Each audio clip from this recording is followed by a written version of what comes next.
আসসালামু আলাইকুম রহমতুল্লাহি ওবরকাতুহু। সম্মানিত দর্শক, ইরান এবং ইসরায়েলের যে যুদ্ধ, এটি এখন চূড়ান্ত যুদ্ধে রূপ নেয়ার পর্যায়ে। যদি আগামী ৪৮ ঘন্টার মধ্যে ইরান আবার আক্রমণ করে এবং ইসরায়েল আবার আক্রমণ করে, এটা একটা সর্বাত্মক যুদ্ধে রূপান্তরিত হবে। এবং এই যুদ্ধকে কেন্দ্র করে ধর্মীয় উন্মাদনা এবং পরাশক্তিগুলোর তাণ্ডব এবং পরমাণু যুদ্ধের যে ভয়াবহতা, এটি সারা বিশ্বকে গ্রাস করবে। এমনকি এই বিশ্বের যে অস্তিত্ব, সেই অস্তিত্ব নিয়ে টান পড়বে।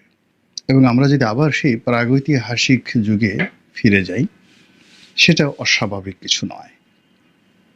যখন ইউটিউবের মাধ্যমে কন্টেন্ট তৈরি শুরু করি, তখন নিয়মিত ৩-৪টি বিষয় নিয়ে আলোচনা করতাম। দেশের রাজনীতি, তার সঙ্গে সঙ্গে ধর্মীয় কিছু বিষয় নিয়ে আলোচনা করতাম, আর আন্তর্জাতিক বিষয় থাকতো। তখন মালয়েশিয়ার রাজনীতি, পাকিস্তান ইমরান খান কী করলেন, ইরানে কি হচ্ছে, এই সমস্ত বিষয় নিয়ে আমাদের যারা জনগণ, তাদের নিদারুণ আগ্রহ ছিল। আওয়ামী লীগ জমানাতে এই আগ্রহটা ছিল, কিন্তু এখন এই গত ১০ মাসে পুরো পরিবেশ এবং পরিস্থিতি এমন হয়ে গেছে যে আমাদের ঘাড়ের উপরে এত বেশি সমস্যা যে আমাদের সেই ইউক্রেন যুদ্ধ নিয়ে আলোচনা করারও ইচ্ছা হয় না, আর মানুষের শোনারও ইচ্ছা হয় না। আমাদের অর্থনৈতিক সমস্যা, আমাদের রাজনৈতিক সমস্যা, আমাদের সীমান্ত সমস্যা, ভারতের সাথে আমাদের সমস্যা, আমাদের বন্দর নিয়ে সমস্যা, বিএনপি জামাতের সমস্যা, ইলেকশন নিয়ে সমস্যা, সব মিলিয়ে ১৮ কোটি মানুষ আমাদের যারা বলছেন যে এখন ডক্টর মোহাম্মদ ইউনূস, তিনি কিন্তু একটা কথা বেফাসলে বলে ফেলেছেন যে এখানে গাজার মতো পরিস্থিতি বিরাজ করছে। হয়তো আমাদের শিল্প কলকারখানা, বাড়িঘর ওই গাজার মতো ওইভাবে ভেঙে যায়নি, কিন্তু আমাদের মন এবং মস্তিষ্কে যে ভয়, আতঙ্ক, অনিশ্চয়তা, এটা গাজাবাসীর মতোই হয়ে গেছে। এরকম একটা কথা কিন্তু প্রধান উপদেষ্টা বলেছিলেন এবং ব্যাপক সমালোচনা হয়েছিল তখন সেটি নিয়ে। কিন্তু আপনি যার যার অবস্থান থেকে যদি চিন্তা করেন, তাহলে পরিস্থিতিটি কিন্তু ওইরকমই, অনেকটা ইয়ানফসি ইয়ানফসি। এর কারণ হলো এই মুহূর্তে বিশ্ব ধ্বংস হতে বসেছে, মুসলিম উম্মা ধ্বংস হতে বসেছে। ইসরায়েল নামক রাষ্ট্রটি বিলীন হয়ে যেতে পারে, মানচিত্র থেকে একেবারে যাকে বলা হয় এটা বিলুপ্ত হয়ে যেতে পারে। একইভাবে পৃথিবীতে যে শিয়াবাদ রয়েছে, শিয়াইজম, তো সেই শিয়া ইজমটি একেবারে কবর রচিত হতে পারে। এই প্রথম, যেটি সেই কারবালার ঘটনার পরে কেউ কখনো পারেনি, সেটি এই মুহূর্তে এক্সট্রিম একটা পর্যায়ে চলে গেছে। এবং ইরান নামক যে রাষ্ট্রটি, যেটি আলেকজান্ডার দখল করেছিলেন, আক্রমণ করেছেন কিন্তু রাখতে পারেননি, যেটি হালাকু খান দখল করেছেন কিন্তু রাখতে পারেননি, এভাবে বহু মানুষ, বহু বিজেতা এবং অনেক বড় বড় মানুষ ইরানের ধারের কাছেও যেতে পারেনি, সাহস পাননি। ইউরোপের কোনো অন্য কেউ লোক বা এশিয়ার অন্য কোনো বিজেতা। তো সেই রকম একটা রাষ্ট্রের সঙ্গে এখন ইংল্যান্ড, ফ্রান্স, আমেরিকা, তারা প্রক্সি যুদ্ধ করার জন্য তাদের সমস্ত শক্তি নিয়ে পারস্য উপসাগর, আরব সাগর থেকে শুরু করে পার্শ্ববর্তী যে সকল সাগর রয়েছে, ভূমধ্য সাগর, সব জায়গাতে তারা ব্যাপক রণপ্রস্তুতি নিয়ে দাঁড়িয়ে আছে। এবং তাদের পক্ষে প্রক্সি যুদ্ধ করার জন্য যে সকল বেজ রয়েছে পুরো মধ্যপ্রাচ্যে, তুরস্কে, কাতারে, জর্ডানে, ইরাকে, সৌদি আরবে, কুয়েতে, এবং সবগুলো যে আমেরিকান বেজ এবং পশ্চিমা মিত্রশক্তিদের বেজগুলো সর্বোচ্চ সতর্কতা নিয়ে ইসরায়েলের পাশে দাঁড়ানোর জন্য রেডি হয়ে আছে। অন্যদিকে মুসলমান বিশ্ব দাঁড়ানোর মতো হিম্মত আসলে কারণে একমাত্র পাকিস্তান ঘোষণা করেছে যে তারা ইরানের পাশে আছে। এর বাইরে চীন, রাশিয়া, উত্তর কোরিয়া তারা সরাসরি এখানে ইরানের পক্ষে থাকার জন্য প্রত্যয় দেখাচ্ছে। দ্বিতীয়ত গত 2 রাতে অর্থাৎ আজকে 15 তারিখে মে মাসের জুন মাসের 15 তারিখে আমি এই কাজ ভিডিওটা করছি। এর আগে পরপর 2 রাতে ইরান যে আক্রমণ করেছে, আমরা প্রকৃত ঘটনা আসলে ওয়েস্টার্ন মিডিয়া কীভাবে দেখাচ্ছে সেটাও বুঝতে পারছি না। এখানে আমরা চীনের কতগুলো গণমাধ্যম, ইরানের গণমাধ্যম এবং আমাদের বাংলাদেশের যে গণমাধ্যম তাদের যে বক্তব্য, সেই বক্তব্যে এগুলো প্রো ইরান, ইরান যা কিছু করছে সেটাকে খুব বড় করে দেখানো হচ্ছে। তারা জেরুজালেম শেষ করে দিয়েছে, তাদের যে বন্দর নগরী হাইফা সেটা শেষ করে দিয়েছে, এবং সেখানে যে বিদেশি ইনভেস্টমেন্ট ছিল, সেখানকার যে বিমানবন্দর জেরুজালেম, তারপর শেষে তেল আবিব, এরপর হাইফা, এখানকার যে সামরিক স্থাপনা, বিমানবন্দর, নৌবন্দর সব কিছু তছনছ করে দিয়েছে ইরান। এই ধরনের কথা আমরা বাংলাদেশে বসে দেখছি, শুনছি এবং আলহামদুলিল্লাহ বলছি, এবং আমরা ইরানের বিজয় কামনা করছি। একই সঙ্গে আমাদের দেশের কিছু মোল্লা আছেন যারা শিয়াদের বিরুদ্ধে, সুন্নি মোল্লা, তো তারা আবার ইসরায়েলের পক্ষ অবলম্বন করছে।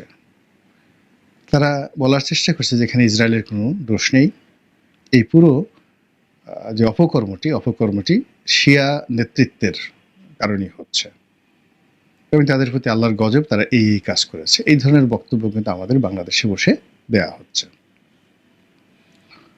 মধ্যপ্রাচ্য পুরো যে রাজনৈতিক চিত্র, সেই রাজনৈতিক চিত্রে এমন একটা সংকট তৈরি হয়েছে। ইরানের পরে ইরাক, তো ইরাকের পর হলো লিবিয়া না, ইরাকের পর কুয়েতের পর মিশরের পর জর্ডান।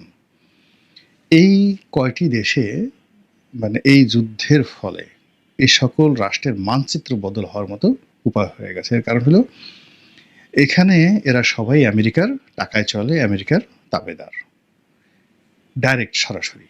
এর বাইরে সেমি যাকে বলা হয় তাবেদার হিসেবে সৌদি আরব, সংযুক্ত আরব আমিরাত এবং কাতার, তারা রয়েছে। এর বাইরে ইরানি প্রক্সি ওয়ার চালানোর জন্য ইরানের যে সকল ভূমি, বিশেষ করে সিরিয়া, ইয়ামেন, এরপরে লেবানন, তার সঙ্গে সঙ্গে পশ্চিম তীর, গাজা, এখানে ইরানের ব্যাপক উপস্থিতি আছে প্রক্সি যুদ্ধ চালানোর জন্য। এবং একই সঙ্গে যেটাকে রেড সি বলা হয়, লোহিত সাগর, তো লোহিত সাগর, পারস্য উপসাগর, আরব সাগর, ভূমধ্য সাগর, এই 3টি সাগরের সঙ্গে সঙ্গে খুবই গুরুত্বপূর্ণ 2টো জলপথ, অর্থাৎ কায়রো মিশরের আন্ডারে, কিন্তু এখানে ইচ্ছা করলে ইরান ইন্টারভেন করতে পারে, সেটা হলো সুয়েজ খাল। আরেকটা হলো হরমুজ প্রণালী, অত্যন্ত গুরুত্বপূর্ণ, যেটি ইরান ইন্টারভেন করতে পারে। এবং এই 2টো জায়গাতে যদি ইরান খুব সহজেই তাদের কর্তৃত্ব দেখাতে পারে, শক্তিমত্তা দেখাতে পারে, তাহলে পুরো ইউরোপের যুদ্ধ করা ছাড়া কোনো উপায় থাকবে না। আর ইউরোপ যখন এখানে যুদ্ধ করবে, যে যুদ্ধ আলটিমেটলি একটা প্রক্সি যুদ্ধ ইউরোপের সঙ্গে চলছে আমেরিকার, এবং আরেকটি প্রক্সি যুদ্ধ চলছে রাশিয়াতে ইউক্রেনকে কেন্দ্র করে, অর্থাৎ ইউক্রেনকে এখানে ডবল কাজ হয়ে যাবে। অর্থাৎ ইউক্রেনকে কেন্দ্র করে আমেরিকা এবং ইউরোপ এখন বিপরীত অ্যাঙ্গেলে চলে এসেছে।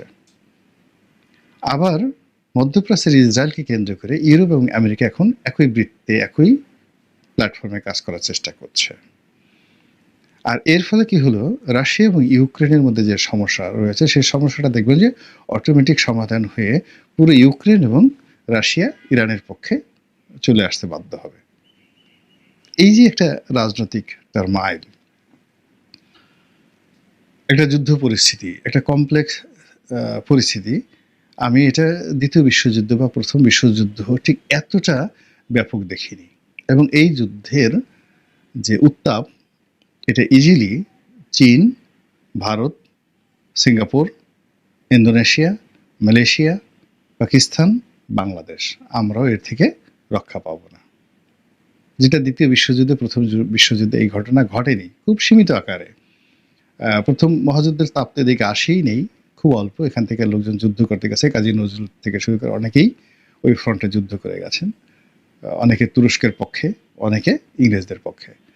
আর ২য় বিশ্বযুদ্ধ সেখানে মায়ানমার, সিঙ্গাপুর, এই অঞ্চল পর্যন্ত কিছু যাকে বলা হয় কর্মকাণ্ড চলেছে, জাপানি আর্মি আর ব্রিটিশ আর্মি, এর বাইরে তেমন কিছু হয়নি।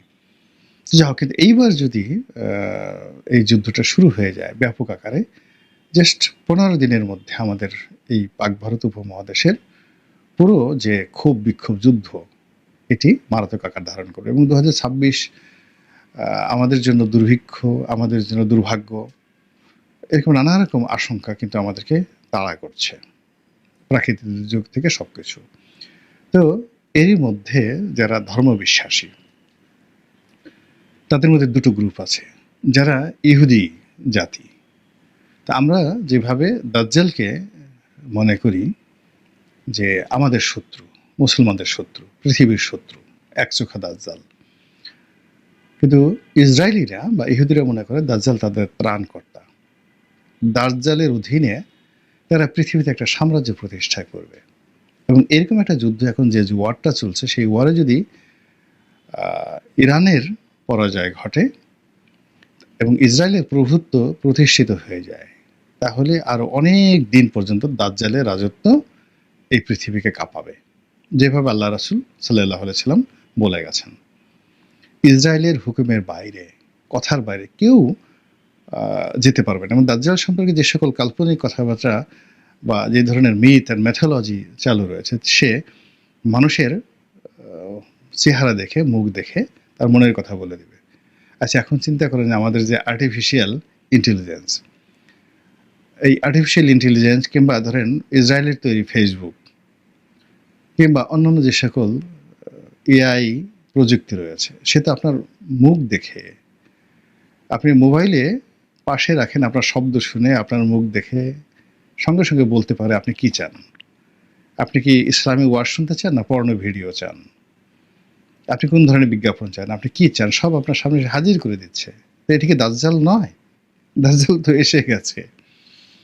এরপরে সে যে সকল আল্লাহ রাসূল বলে গেছেন যে আপনাকে মানুষের দেখে দেখে সবকিছু বলতে পারবে, এবং সে ইচ্ছা করলে যে কোনো মানুষকে তার প্রাণ দিয়ে দিতে পারবে, আর ইচ্ছা করলে যে কোনো মানে মৃত মানুষকে সে জীবিত করতে পারবে, জীবিত মানুষকে মুহূর্তের মধ্যে সে তার কথায় স্পট ডেথ ঘটিয়ে দিতে পারে। আপনি চিন্তা করুন যে প্রায় ২৫০০ কিলোমিটার দূরত্ব, ২৫০০ কিলোমিটার তেল আবিব থেকে তেহরান পর্যন্ত। তো তেহরানের শহরের একটা বিল্ডিংয়ের একটা অ্যাপার্টমেন্টে ধরুন সেখানকার সেনাবাহিনীর ২য় গুরুত্বপূর্ণ ব্যক্তি, আমাদের দেশে যেভাবে সিজিএস বলি, তো এরকম সেনাবাহিনীর সেনাপ্রধানের পরে যে ২য় গুরুত্বপূর্ণ ব্যক্তি সিজিএস, তো তিনি একটা অ্যাপার্টমেন্টে থাকেন। তেল আবিব থেকে সে ক্ষেপণাস্ত্র ছুড়ল, সেই ক্ষেপণাস্ত্র গিয়ে তেহরান নগরীর ঠিক সেই অ্যাপার্টমেন্টটাকে ধ্বংস করে দিয়ে পুরো ফ্যামিলিটাকে শেষ করে দিল। তাদের টার্গেট লক্ষ্যে অন্য কোনো অ্যাপার্টমেন্ট নষ্ট হলো না, ভাঙলো না। আচ্ছা, আপনি এটাকে কি দাজ্জাল বলবেন না কি বলবেন বলেন তো? কি প্রযুক্তি চলছে এখন এখানে? তো আপনার দোয়া দুরূদ তসবির ব্যাপার না, কি প্রযুক্তি কোথায় চলে গেছে? কিংবা ইরান থেকে যে আক্রমণ পরিচালিত হচ্ছে, হাজার হাজার ক্ষেপণাস্ত্র, শত শত ক্ষেপণাস্ত্র পুরো সিস্টেমকে তছনছ করে দিয়ে, আকাশপথ পাড়ি দিয়ে যেভাবে এসে ইসরায়েলের উপর আক্রমণ চালিয়ে পুরো ইসরায়েলের সামরিক ঘাঁটি তছনছ করে দিচ্ছে, এটাকে আপনি ইমাম মাহাদির কারামত হিসেবে আপনি কিভাবে দেখবেন বলেন? যেভাবে ইমাম মাহাদির নেতৃত্বে সব ঐক্যবদ্ধ হবে, মুসলমান ঐক্যবদ্ধ হবে। যে যুদ্ধের কথা আছে, এটাকে 1400 বছর আগে বলে যে এটাকে একটা রূপক করতে ধরেন না, ধরার পর দেখেন তো মিলে যায় কিনা। এখন এই যে ইমাম মাহাদি ভার্সেস দাজ্জাল, আমরা যেভাবে কল্পনা করি, ছবি আঁকি, দাজ্জাল মিন্স একজন পার্সন, তার একটা চোখ থাকবে কপালের মধ্যে, তিনি হবেন এক চোখা, এরকম। তো সেটাকে আপনি যদি একটা সময়, একটা প্রযুক্তি, একটা টাইম ফ্রেম, একটা ধ্বংসাত্মক যাকে বলা হয় কর্মকাণ্ড, সেই দিকে আপনি নিয়ে যান, গ্রুপ অফ পিপলে নিয়ে যান, দেখেন যে দাজ্জালের কর্মকাণ্ড শুরু হয়ে গেছে কিনা, দাজ্জালি অ্যাক্টিভিটিস। আবার যদি মুসলমানদের রিভাইভের ব্যাপার আসে, মুসলমানরা গত সেই বলতে গেলে অষ্টাদশ শতাব্দী থেকে সারা পৃথিবীতে যেভাবে মার খাচ্ছে, সারা দুনিয়াতে মার খাচ্ছে, অষ্টাদশ শতাব্দী থেকে ইথিওপিয়াতে, আফ্রিকাতে, পুরো উত্তর আফ্রিকাতে, এরপর পুরো মধ্যপ্রাচ্যে, আমরা পাক ভারত উপমহাদেশে, এবং এখন পর্যন্ত আমরা শুধু মার খেয়ে যাচ্ছি। সেক্ষেত্রে ইরানের যে এই বিজয়টি একটা, আপনার কি মনে হয় নতুন একটা ইতিহাস তৈরি করবে না? ফলে কি হলো, আমাদের এই মুহূর্তে বাংলাদেশের যে চলমান সমস্যা, সেই সমস্যাটাকে একটা আলাদা জায়গাতে রাখেন, এটাকে খুব বড় করার দরকার নাই কিংবা খুব ছোট করার দরকার নেই। আর এরপরে আপনি একটু চলে যান সেই বৈশ্বিক সমস্যাতে, ইরান এবং ইসরায়েলের সমস্যাটাতে। যে সমস্যাটা যদি বিস্তার লাভ করে সমাধান না হয়, সেটা আমাদের এই যে বর্তমান যে আঞ্চলিক সমস্যা আছে, এই সমস্যাটাকে 100 গুণ বাড়িয়ে দেবে। আল্লাহ এই পৃথিবীকে ধ্বংস করবেন, কিয়ামত নাজিল হবে, এগুলো আল্লাহ বলে দিয়েছেন। তবুও আমরা জীবদ্দশায় সেই আমাদের সামনে কিয়ামত হোক, আমাদের সামনে দাজ্জাল আসুক, আপনারা চাইতে পারেন, আমি আসলে এগুলো চাই না। আমি সাধারণভাবে মরতে চাই, সাধারণভাবে আল্লাহর ক্ষমা চাই, আল্লাহর আশ্রয় চাই, শান্তিপূর্ণ একটা পৃথিবী দেখতে চাই। আল্লাহ আমাদের সবাইকে হেদায়েত দান করুন এবং হেফাজত করুন। আসসালামু আলাইকুম ওয়া রাহমাতুল্লাহি ওয়া বারাকাতুহু।